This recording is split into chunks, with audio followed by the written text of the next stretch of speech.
Bess Freedman here, one of my favorite guests on this subject, the Brown Harris Stevens CEO.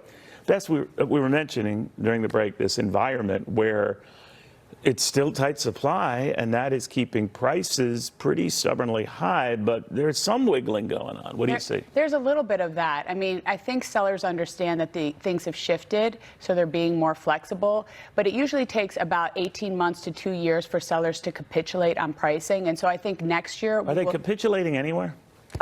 You know, there's a little bit of flexibility, not enough. I mean, we're seeing a little bit of negotiating, even here in New York City, a little bit in the Hamptons. You know, people are bending, but it does take time for them to... Well, this is a special, rarefied world, right, around here, because it's top dollar.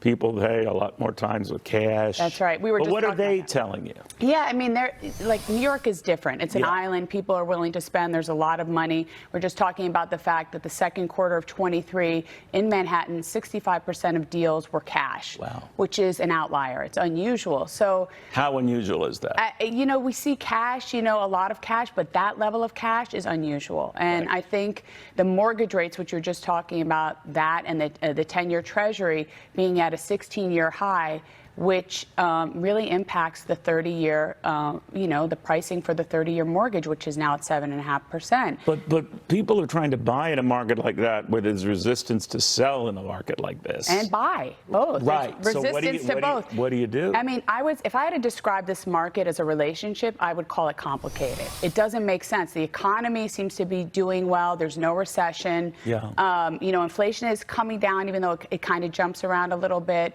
The jobs report, the labor market's not slowing down, so it's like, is this good news? But at the same time... Well, did that jobs report reinforce your notion rates are going to stay high? Well, some people were sort of focusing on the wage component. The increase is slowing, and it has been over these months. When you look at it year to year, year over year and all. So inflation as a worry. Inflation is a worry, and also I think people don't know what the Fed's going to do.